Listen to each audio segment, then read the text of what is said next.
You can read my paper later. What I wanted to focus on was, if you will, the nutshell of what I would see as the challenge. All of you, almost all of you here, could be adequately described as a theologian, of some measure, some type, some specialty. That's not how I would be described. I have a DR period in front of my name, but theology is faith-seeking understanding. My specialty is catechetics, which is faith seeking a soul. And there's a difference there that is important to point out, obviously complementary. But the task I've been given here is, if you will, I would say the latter half of the title of this conference, which is how to produce parish or church renewal out of all this. How to actually renew a thing or a person, a structure, a program, a family with these kind of things. My world is a university world at Franciscan University, but it is an outreach world primarily. We don't concern ourselves in the entity that I represent, which is called the Catechetical Institute, distinct from the Catechetical Office, which degrees people in master's and bachelor's levels in that specialty as part of our theology department. My world in CI, the Catechetical Institute, is how to take it off the hill to people already in their vocations, already in their communities, already in their parishes, already in their schools, already in their lives, in their communities. How to take it into their lives in an effective way. And so the Catechetical Institute's mode is always in the pragmatic, practical, what's possible in the real world. I just finished a stint in Ireland a couple days ago, and I'm here with a couple other dioceses.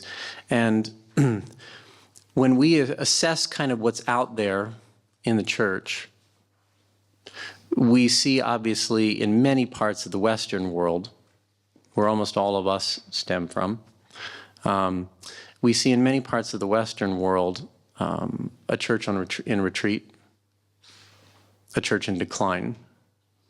We're partnered with 131 partner dioceses in the Catechetical Institute. We have learners in 131 countries and territories. The picture that we see in the Western world is one of clear retreat and decline.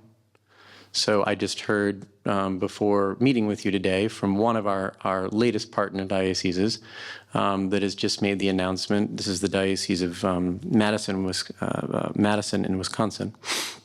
One of many that this story could be told about, that they're going from 105 parishes to 30 clusters, right? A substantial contraction. That story is everywhere in the church these days, again, in the Western world, with their exceptions in the church in Nigeria that we work closely with, and other places, the story can be quite different. But it is dramatically one-sided in much of the church in the Western world. And so the question I would pose to you of importance as we end our time here today is one of, how do we get this to souls and stop hemorrhaging?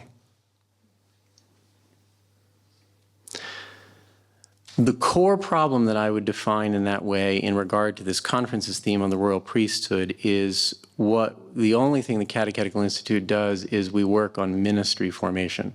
We don't concern ourselves directly with people in the pews per se, right? That's someone for the local to address. We address the people that seek to influence the people in the pews, forming those who form others, if you could say it that way. People in ministry roles. But we try to define the ministry role, the royal priesthood, if you will, as the larger picture of that, as broadly as the church does. Right? It's obviously the ministerial priesthood, but it's also parents as much as priests, primary and chief. It is all the paycheck and volunteer ministries in between that, right, of the various types and kinds that run programs and other circumstances. And the question that I would pose to you is, and what the paper deals with in a different, sort of a deeper way, is how do we define ministry in a way that actually impacts our behavior? So to drill it down to sort of a practical example, most of us have encountered with the GCD of the 1970s, the GDC of the 1990s, and the current DC, all of which basically, the Directory of Catechesis in 2020, all of which basically say in various ways a similar thing, is that ministry should be focused primarily on adults. But if you look at any parish budget in the Western world, you would see by implication of where the dollars go a very different emphasis, that obviously the emphasis is children, perhaps even to an eclipse degree, Children are the focus. But no catechetical document in the last 40 years puts the emphasis there. But that doesn't reach the point of renewal or change in praxis, does it? So the question is how to shift ground, how to define ministry in such a way that you're actually pointing at those who most need to be focused on. So that raises a question. What do you mean by most needs? Now, I would say this, reading a brief portion of my paper. Ministry is frequently restricted to a simple clerical lens. It remains necessary to define ministry to include all baptized persons, hence the royal priesthood. This inclusion of the laity in ministry is not new. Within this understanding of ministry, there's a potential threefold expansion of defining the concept further according to the Christic pattern in the tradition that has been discussed in regard to the vocation of the Christian as kingly, priestly, and prophetic. For the adult Catholic, for the adult catechist, for the adult teacher, it becomes instructive to consider that ministry can be viewed not only as a degree or measure of powers or functions in the church, but also as a degree or measure of intimacy or immanence, understood in the manner communicated by John Paul. Speaking in reference to catechesis in this case, in CT5, he says, CT20, he says, accordingly, the definitive aim of catechesis is to put people not only in touch, but in communion, in intimacy with Jesus Christ. And only he can lead us to the love of the Father and the Spirit and make us sharers in the life of the Holy Trinity. In intimacy, intimacy being the swing word. If the point is intimacy with Christ, then it could be considered that those who impact the choice and the deepening in that intimacy are those most in ministry.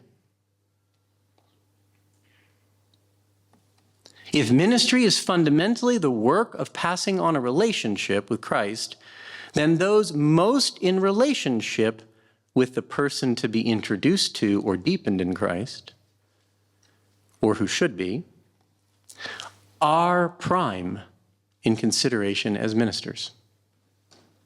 Who can most influence intimacy is the prime minister.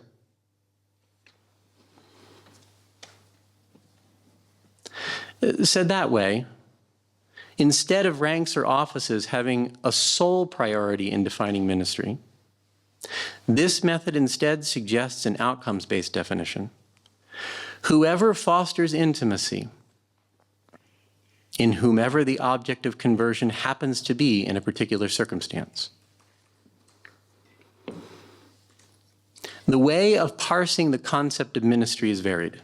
One way is to divide ministries along temporal grounds. Your full-time, your part-time. More accepted, perhaps, is to divide along lines of authority.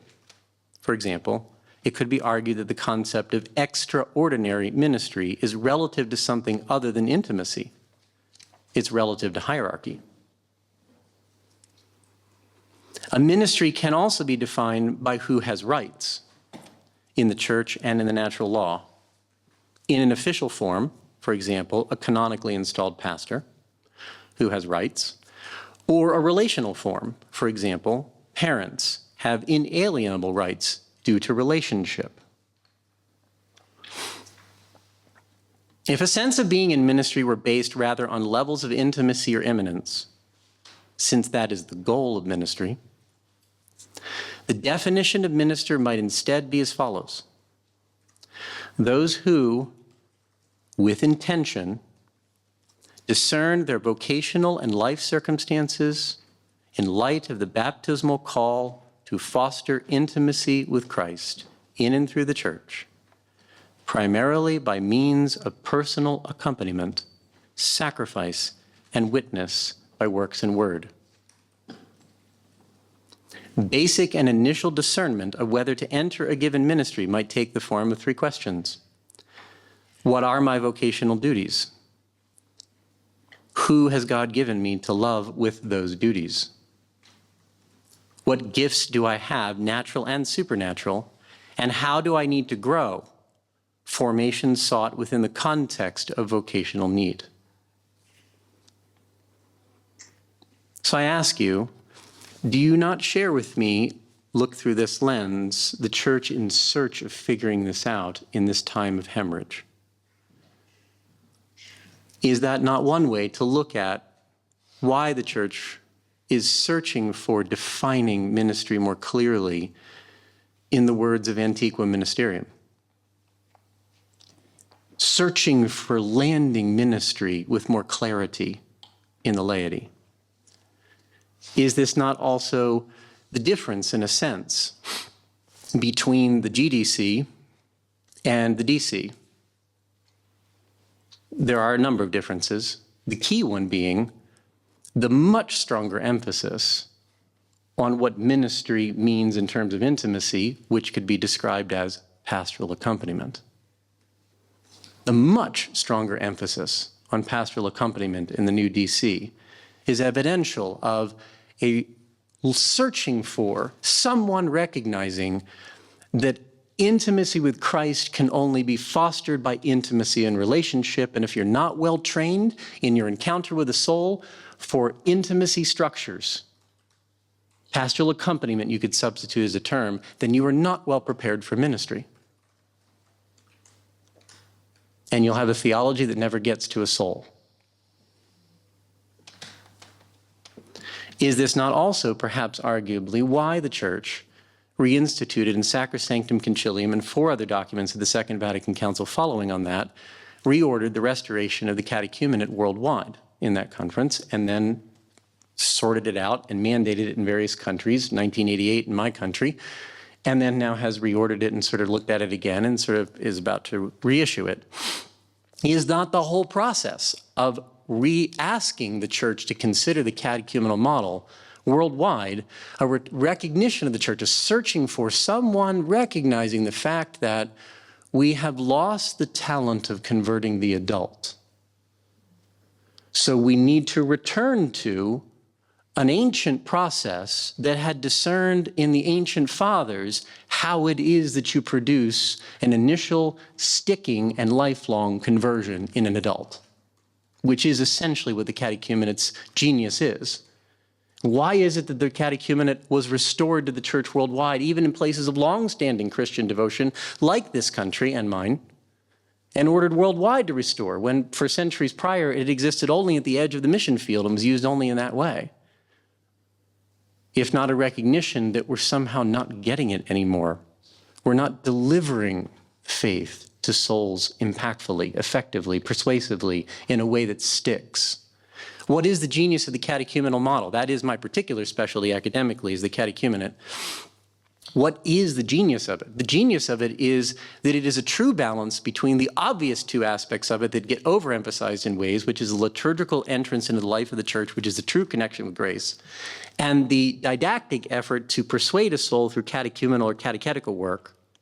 What gets de-emphasized were places where the catechumenal model is only a shadow of itself is the 3rd aspect, liturgical, catechetical. The missing element is pastoral.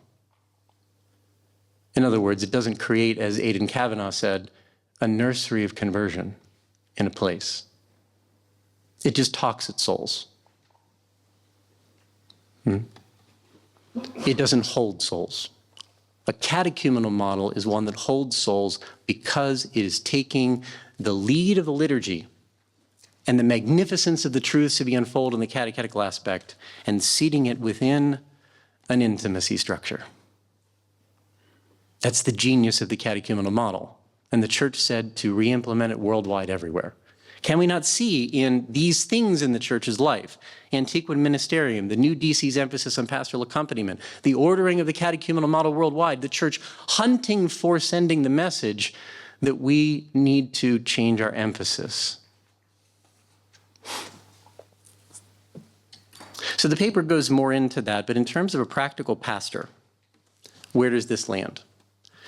My experience with priests, having had the immense privilege, I'll do 2 more clergy days here for 2 dioceses here in the next days, of talking in the past 25 years to thousands of priests.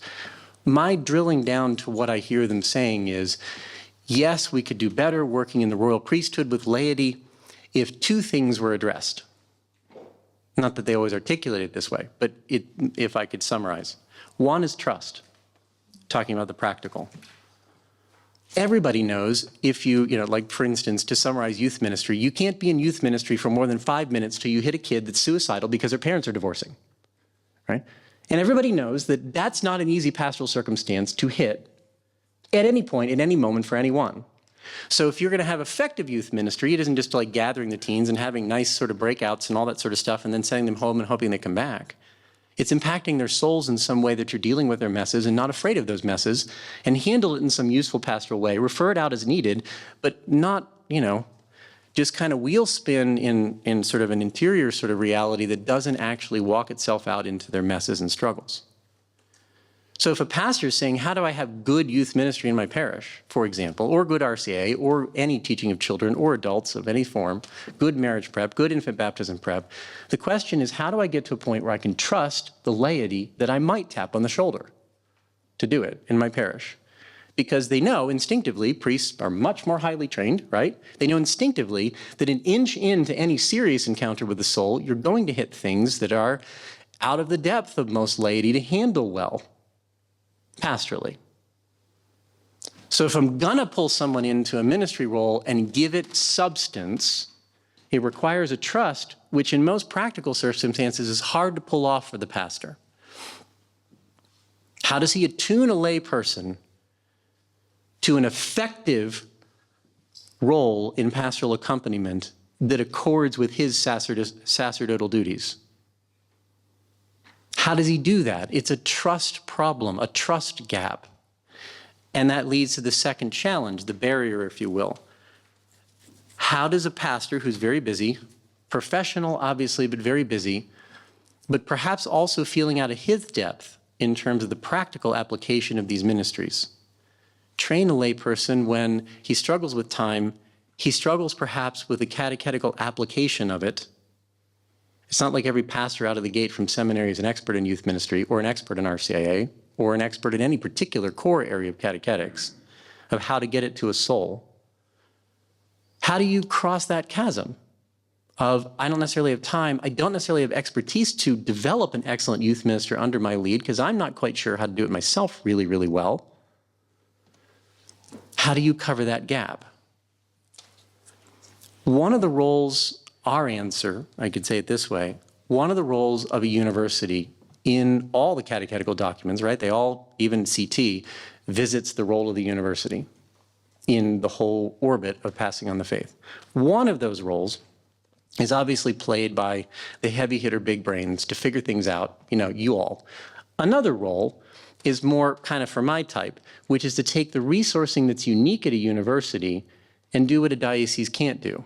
So we work with many dozens of dioceses, and one of the things they can't resource is the thing that creates the big barrier, which is how do you take on scale parish pastors and all the other entities that exist around them and all the other structures like schools and their principals. How do you do this on scale such that you come alongside a pastor with a university's level of resources, which a diocese does not possess, especially with the epidemic of bankruptcy and all these other things? The dioceses do not possess in their contracting mode right now, and provide to the diocese without commanding their vision and saying the university has the plan for you and breaching subsidiarity in the process.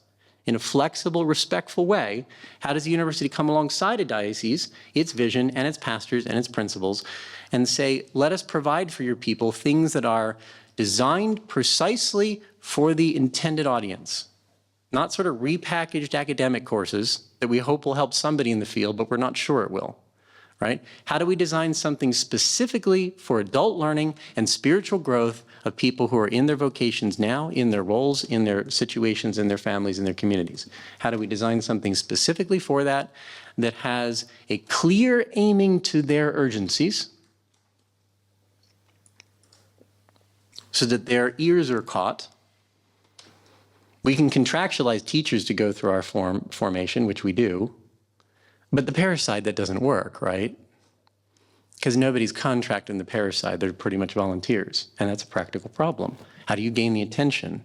Well, it has to be designed for their urgencies so that they're wanting it not because you decide you want to teach them this topic, because they're perceiving they need this topic. Is it attuned to urgencies? Is it something that is accessible anytime? Or does it require a come to my acre mentality, which doesn't work for the adult you're most pointing at, which is parents actively parenting now, who can't typically come to a come to my acre, come to my evening thing if it involves a continuity of care. They won't show up to that. So is it built for accessibility at any time? Is it something that is affordable truly, preferably free, like the sacraments are? Is it geography defeating? There are giant rural dioceses here, right? We're partnered with the whole state of Idaho, which is one diocese, the Diocese of Boise. And Boise is a big city in the bottom left corner of the state. It's an 11-hour drive to the northern border of their diocese, in one diocese. The folks up here are never going to come to anything gathered physically in Boise, ever in their whole church career. So that will never be a way forward for them to get deeply trained, much less a continuity of care. So how does it defeat geography? How do you deal with the fact of the continuity of care?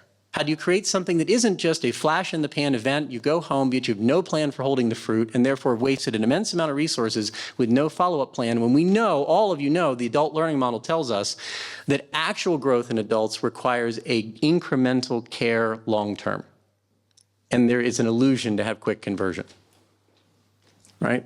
How do we build it for continuity of care such as enough content to carry them forward for the long range, years of contact and growth of a youth minister, or a parent trying to do better, or a principal trying to lead a school, or a parochial vicar, or a deacon trying to figure things out? How do you do a continuity of care that is diversified into all those niches and keeps that youth minister growing in their area?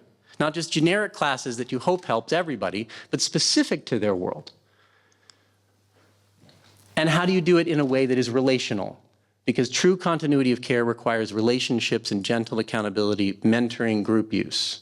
How do you produce it in that way? These things that I've listed, designed for the adult learning model, for the intended audience, clear aim to their urgencies, accessible anytime, truly affordable, geographically defeating, continuity of care with enough content for years, and experience in relational context, meaning group use or mentoring. Unless it is those things, our experience has taught us is it does not move the needle, and a diocese typically is not the entity that can resource that. But a university is. And that's what our RCI was founded to try to actually do that. To say a university has the expertise to know the catechetical documents of the church and what they're actually calling for, to know that intellectual rooting, that solidness with the church to say this actually is what the church is asking for, like an emphasis on adult formation as one example, or a restoration of the catechumenate as another example, or a stronger dealing with pastoral accompaniment. And what is that skill set? Because it's not the teacher's skill set. Pastoral accompaniment is a different skill set. What is that and how do you train for it? So for someone to sit on that at a university level of intellectual resource awareness and fidelity, and to figure it out, and then to unfold it according to this kind of a pattern, such that it actually gets to souls and actually helps pastors become that middle place to say, okay, I can tap people on the shoulder and point them at this. And that's a university's role in the church, to help a diocese which cannot resource that activity. It's taking theology out to get it to souls. Right? What I listed here, in a sense, pragmatic and practical, possible, principles for how to actually get this to walk out of our university buildings, how to get magisterial documents to get to souls helpfully, right? So these are the suggestions that I wanted to bring to you today. The paper details it in more details and offers some other things. And I think it's time we all walk on over to Mass. Thank you for the privilege of your time.